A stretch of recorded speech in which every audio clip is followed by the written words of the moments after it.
Thank you so much for the introduction. Thank you, audience. I think we've all come back from a festivity that just ended in Bombay till midnight. So thanks for taking time out. I'm not going to introduce programmatic. I think that's the essence of the session and why we are here and the topic as well. Sorry about that. But I think what we are going to do in this session and the way we've curated this session is to bring in a diverse group of folks whose lens on selecting the media and why programmatic is going to be very different basis the KPIs that they are looking at, right? So with that, a data point around how the ecosystem is changing. We are all practitioners, influencers, decision makers of this domain. It is becoming a significant chunk of where the money is getting routed overall in digital media. We are roughly at 40% as per one of the industry reports of the overall digital media spends, and expected to be around 50% by 2025. So I think it's a very interesting space. It comes with its own challenges, own complexities. And in this session, we'll try to understand what are the inputs going in to address some of these nuances before a final decision is made, and what do we expect for this to solve for us now and maybe a year, 2 years down the line. So with that, I'll start. I'll start with someone I've known for long, Karthik. There is a lot that you guys drive at Group M with programmatic. What I would like to understand from you is, how is this different from your traditional media buying process versus this? And how is retail media unlocking things for you in the programmatic landscape overall? So, absolutely. Yeah. Thanks, Ankur. Thanks, everybody. Happy to be on this panel. As we touched upon, I think we will be the largest consumers of retail data, right, per se, with the skew of clients that we have and the kind of work that we do for them. Programmatically essentially helps in super agility, right? So you're able to get the signal right on time that the brand would want and start unlocking it across, right? Reaching the right kind of audiences at the right time and at the right place is what we really get to unlock across. With retail media and context, right? And everybody wants, are moving towards, let's say, some sense of profitability or the business goal objective driven. Retail media really supercharges that, right? Rather than, let's say, buying a particular affinity audience, you're able to really define, this is the kind of audience that I have to go after, because as a marketer, this is what I am really focused on driving across. And that really gets fulfilled when we activate it in the programmatic ecosystem. The data flows in from the right source. The data is extremely fidel. You know that the accuracy of the data is really good, and therefore you're able to activate it across various places to reach the right audience at the right time. That's the way I kind of look at it. Anything you want to add, Abhishek, to this whole retail media disrupting the space? No, I completely agree what was stated here. Retail media definitely is, as the businesses are progressing more towards profitability, bottom line and top line becomes of core essence. I think retail media is where the data rests, the audience intelligence rests, and I think that's where the attribution rests. Because of all of these reasons, it's becoming a preferred choice for marketeers and media personnels, so that they get the right data points to justify the media investments. And I think that gives a lot of confidence back to the business as well as to the brands, marketeers, agencies for that matter, that what they are doing is directionally correct and what it is leading to. So that's a big role that's played here. Yeah, I think there is, the whole ecosystem way back in 16, 17 started with more of indirect, moved into more preferred buying, and I think now we are moving in that direction of audience backward planning and audience backward execution. I think, and it's an interesting space with meeting with the KPIs that all of us are chasing around profitability. Yeah, I think makes sense. Karan, maybe for you, how are you driving media efficiency for a brand like Sebamed in programmatic? If you could share your thoughts at a Uber level, how do you think this is helping you? Okay, sure. Thanks, Ankur. I think fundamentally, if you look at a brand like Sevamed, the journey that we are on, still the biggest task is awareness. Unlike, let's say, and we were chatting outside, and unless for an HP where the awareness is really big, even when that's the bigger task, I think given the premium that we come at, let's say at a premium brand, 4x, 6x to the market, lots of consumers sit at, oh, I think the brand is great, but they still don't make that shift. So I think in that, programmatic really helps because you're able to get that signal. Can you go after them? And I'm not saying just bottom funnel to complete the sale, but even consideration to drive that. So I think that's one. In my mind, the other use cases, and I think the Amazon team was telling us, within the baby care category, again, Sevamed is both in baby care and personal care. Within the baby care category, we have very high conversions. But as over the last couple of years, especially in the premium end, the market has got very competitive. So it's not that my GVs are falling, let's say on Amazon, but the growth isn't the same. Again, this is where a programmatic and with the kind of signals that we get, we are really able to drive that. Yeah. Got it. Anything specific on the point you mentioned that ADSP has been able to help you, Amazon DSP has been able to help you around with? Anything you think you want to touch upon? Yeah, so I mean, like I said, which is in both cases, when you just double down into realizing, and it's not just that, like I said, for me, it's not just bottom funnel saying, oh, so-and-so is a browser for me and can I catch them? It helps me do both. As a larger awareness building also I could do. Amongst the audience set, if I say people browsing for premium categories are supposed to be my audience, and where are they spending time, how can I reach out? So I think both in planning and deployment, then it kind of really helps. Makes sense. Yep, Karthik, Yeah, so please. few similar cases that I can talk about is in a similar category, we were able to kind of drive on using Amazon DSP. We were able to really drive 84% new users coming in and adopting that brand. And on a similar category on laptops, right? We were able to really kind of touch upon driving better efficiencies through getting users for a lower cost, right? So it kind of plays out in multiple categories differently for different brands, and that's where really ADSP kind of gets across. Awesome, makes sense. Abhishek, you want to add anything? Yep, so I'll refer back to the terminology that you use, audience backward planning. The terminology that we use is audience first planning. So it's essentially one and the same thing. Because what we have realized is driving efficiency on media. I think the way to look at it earlier, yesteryears on the top or mid funnel, RNF campaigns is the terminology everyone would be very comfortable with, and that's a go-to lingo from that perspective. It's a RNF campaign, this is how we plan. I think we have progressed far ahead of it, we as in the entire industry now, and we look at audience signals and give that a far more weightage. So within the RNF, it's not just the reach, it's the reach on which audiences, on what signals of the audiences, and likewise the frequency prioritization for what audiences, and that's what takes precedence in our planning. And I think programmatic channels which allow us to better qualify these audience signals, and that they definitely become a preferred choices for us to go ahead to drive efficiency, if we are looking specifically for efficiency. No, I think very interesting point. We are moving towards a more effective reach conversations than blanket massive reach conversations, because at the end of the day, it's broadcast versus efficiency. And I think we are moving in that space, which is a great sign. Actually, so just to add, because both of you talked about it, which is more consumer first, earlier probably just for mass reach, you would start planning platform first, because lots of audiences sitting on a particular platform. Yeah. But now when you're now thinking of where all the consumer is, what programmatic is enabling for you is just planning for that. I don't have to think of a particular platform, saying lots of audiences spending lots of time there. Absolutely. But in their journey, today they could be on an entertainment app, tomorrow they could be shopping. So I think that's what, and then the RNF kind of planning that it can lead to. So, Yeah, it reminds of good old TV days where a lot of money used to go in the prime time, 9:30 to 10:30, to now where the audience is. Anyways, moving on,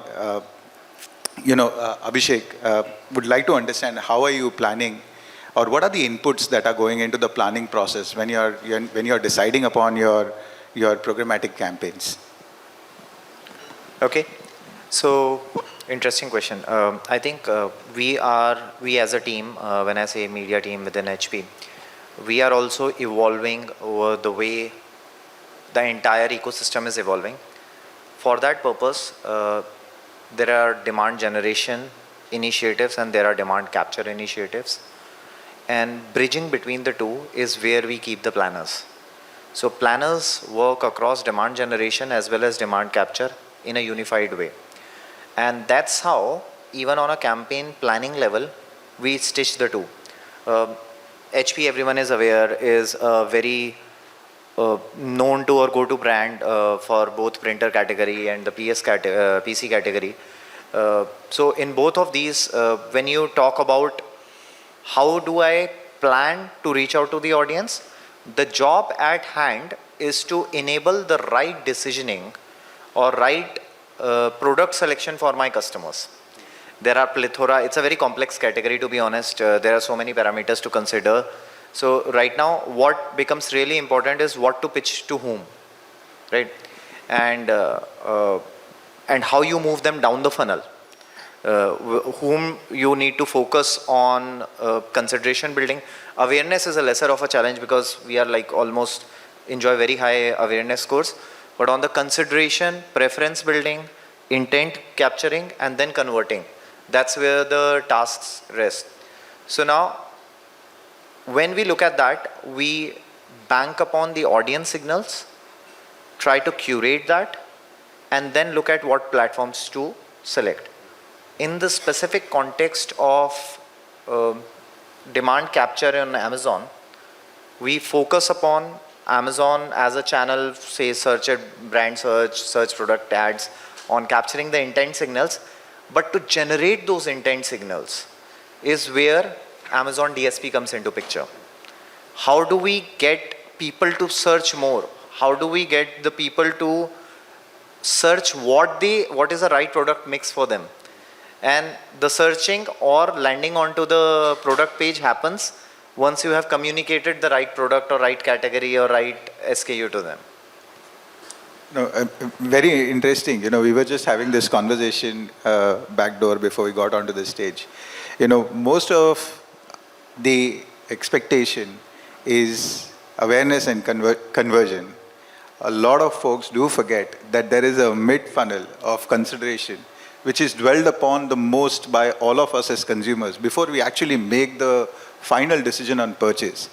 And that is the most critical part that programmatic can play a role into. The messy middle. Sorry? The messy middle. Yeah, exactly. So that exactly is the step where I feel a lot of DSPs can contribute, especially Amazon, because of the ability to flow the audience without having to have any leakages.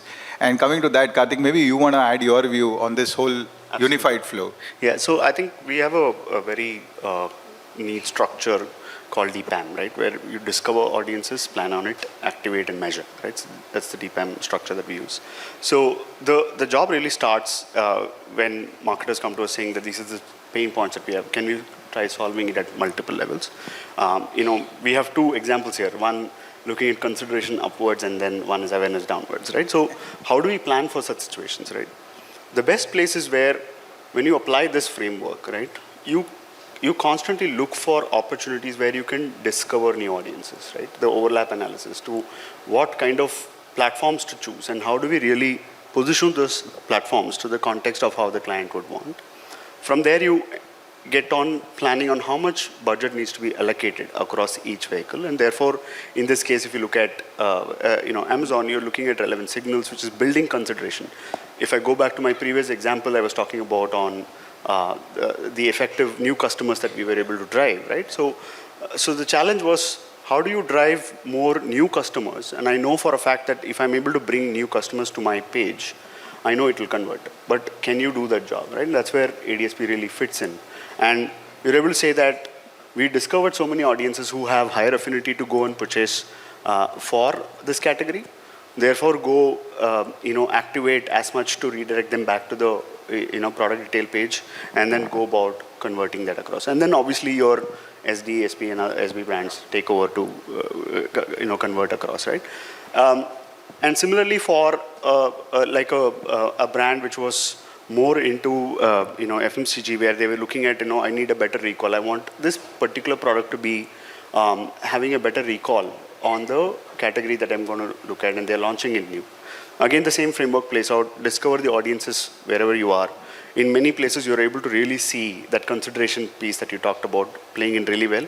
You have these people where you don't have to really do a mass spray and pray, but this consideration set is ready, and go after converting that across. And we actually saw some great results on ad recall, which was a key metric for them, right? So the journey for us is continuously learning and updating on how do we make effective users of these signals and the places to activate to have better outcomes for our clients.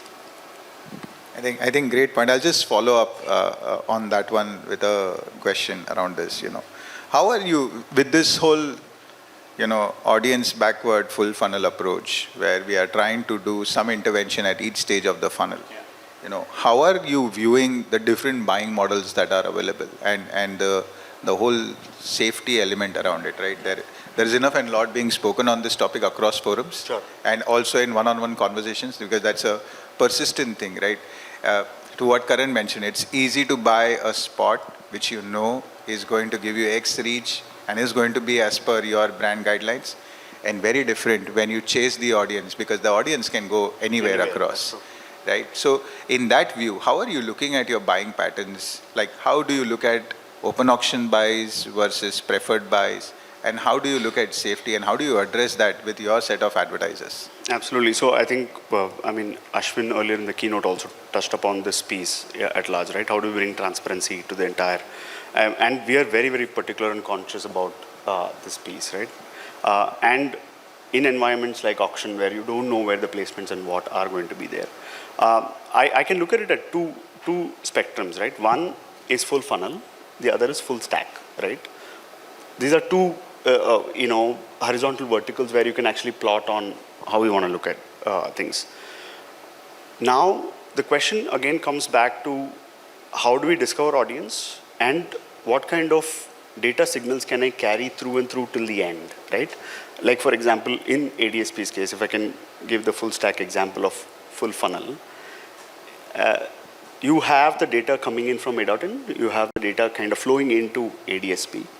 In many cases, APS captures your setup, and then therefore any place that it is integrated, the data loss from the person who has actually searched, clicked, or any of that, flowing through the DSP, going via APS and to the right setup, is a great place where the data loss is restricted. That's where you have effective full funnel, and therefore you redirect them back to Amazon and potentially complete the purchase.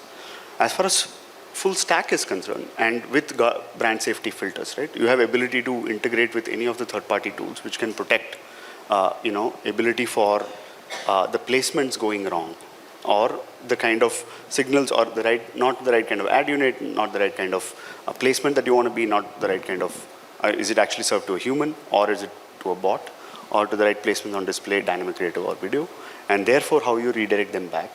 Attribution is not a problem, right? If you broadly think about it, in full stack, full funnel, three things matter, right? The data, supply, and attribution. In data, you have absolutely the data that really gets activated across. There's no two ways about it. Supply is where you guardrail with all the kind of third-party interventions to make sure that the supply is activated on the right place. And attribution is the user comes back to kind of fulfill that transaction. In all these spaces, if you have these guardrails in, you're able to successfully drive, adoption on an auction environment, right? That brings me back from an investment lens, right? Are we rightly incentivizing the structures, right? Obviously, brand marketers are in a place to reduce cost and increase profitability, right? In this case, can we actually have a contrarian view about it? Like, I'll just place it on the table. I have strong point of views on that. Is the fact that if we want to be more auction driven, which is more builds that consideration through the funnel, can we then incentivize that piece better than the reverse, than the placement level buys, right? Then are the structures being leveled up out there? But it's a question that I would kind of debate on offsite. But broadly the way I think about it is full stack full funnel, and therefore how do you really move the pieces around to align on your marketing strategy? I hear you on the incentive bit, and we'll talk one-on-one on that, but yeah, sorry, Karan, if yeah, I can, I think particularly from a marketer's perspective, and I need the experts to tell me more about it, I'll tell you why sometimes we may hesitate. For example, I think one is the brand safety. I personally haven't faced it, but it's a dilemma. It could be political kind of whatever, right? So do you want to be there? Your audience is there, but do you want to be there? I think that's a dilemma. How do you solve for it? The other is, I think, a very interesting anecdote that you touched about from a TV planning point of view. We believe, I'm not sure what's the kind of inventory I'm getting. It's the old school, I have paid and I want the lowest CPRP. Am I getting that 12 o'clock in the midnight kind of slot, which I don't know who's seeing. So again, that's a dilemma. I'm sure Programmatic is solving for all of these, but I think those are the kind of dilemmas that we play with in terms of both when it comes to brand safety and what kind of inventory am I essentially getting. Yeah, so likewise for HP, I think we are a brand which is a big legacy brand. Started from the garage, birthplace of Silicon Valley. We are obsessed about brand safety. We make hard decisions on blacklisting publishers, partners, sites on the brand safety aspects. So I think we take our brand very seriously in the right context. So we are obsessed with it. And I think doing justice to it, we try to look at the self-serving platforms where the basic filters are definitely in place. But the thing doesn't stop there. On top of it, we also follow a maker-checker approach where we use more sophisticated brand safety tools. So like, for example, let's talk about Amazon DSP also. It provides all the good filters which need to be in place. You can suppress the sites, you can deny the lists, you can choose which categories not to target, etc.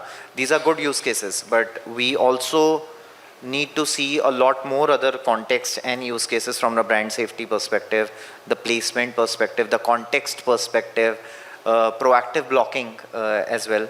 Not just that ad is served and then later on you are deciding, okay, it was served in the unsafe environment, so now add it to the negation list.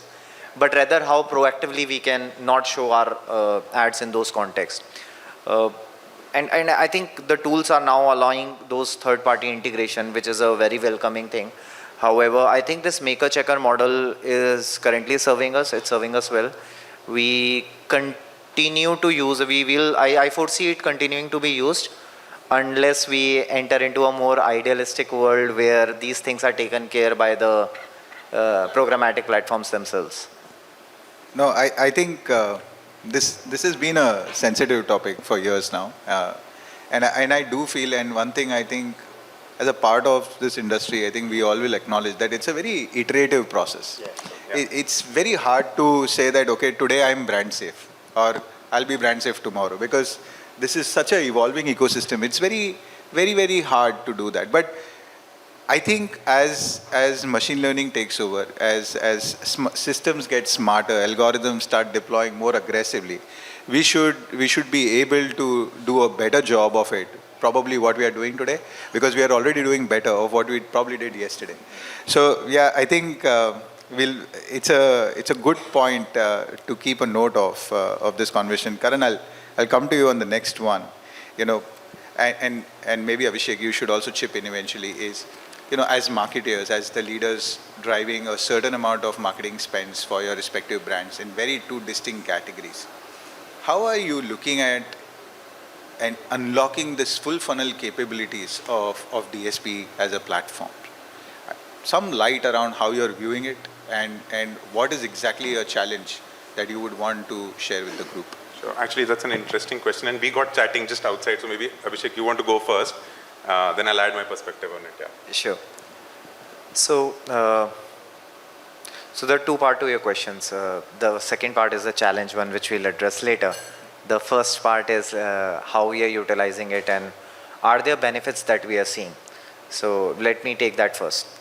I think actually data is the truth, right? So we dive into the data, we do experiments, we check, we do A/B testing, control exposed group experiments, we do dark period and then go live experiments.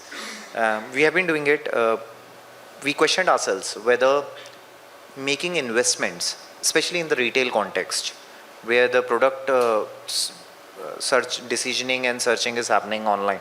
So I don't know how many of you are aware about this, but as per reports, 65% plus people have started doing researching on marketplaces, even though they make purchase offline.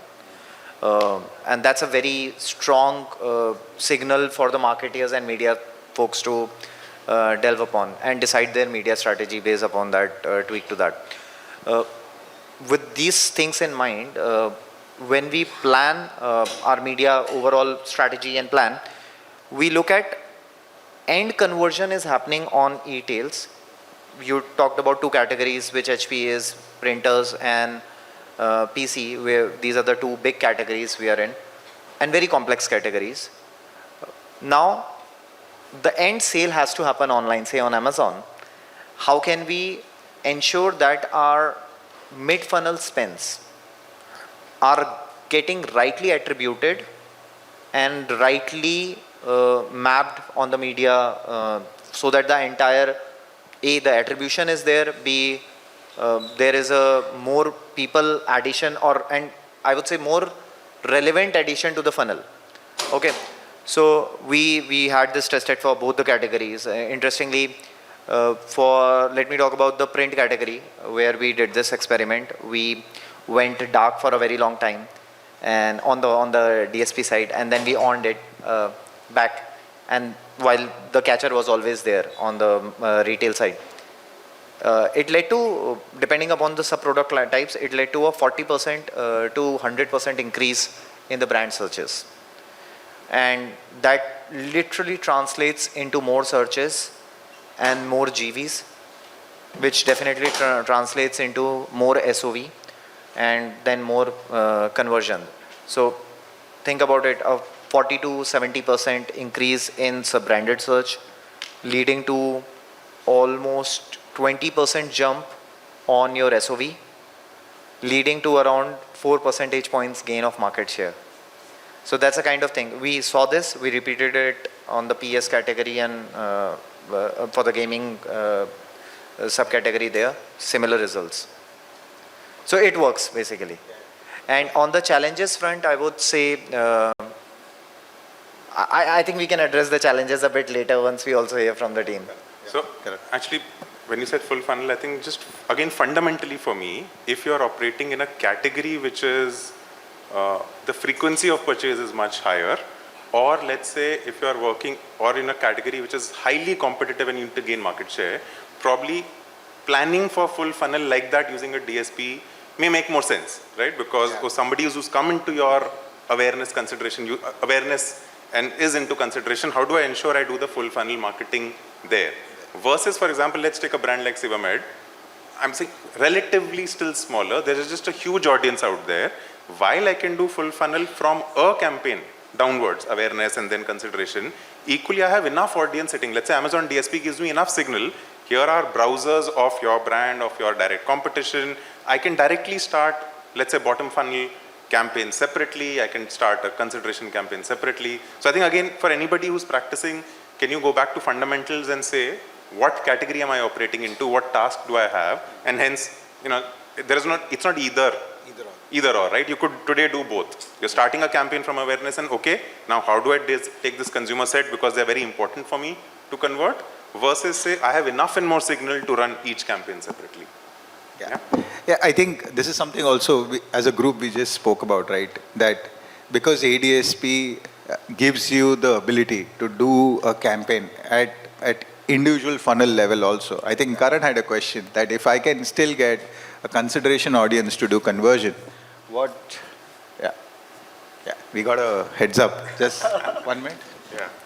So I think Karan touched upon on that, and while it gives you at each funnel, the question is then why should I use Amazon DSP for full funnel? And I think it was a very interesting question. But I think what we do not realize that from all the complex signals and purchasing path that each consumer has, There is a lot that happens beyond that on Amazon, and that is why it is important to have parts of it running as your individual campaigns and parts of it also running as a full funnel or at least the top funnel campaigns to make sure you're increasing the pool of addressable audience consistently.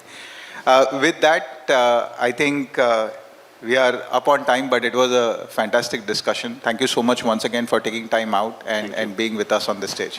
Thank you, everyone. Thank you so much.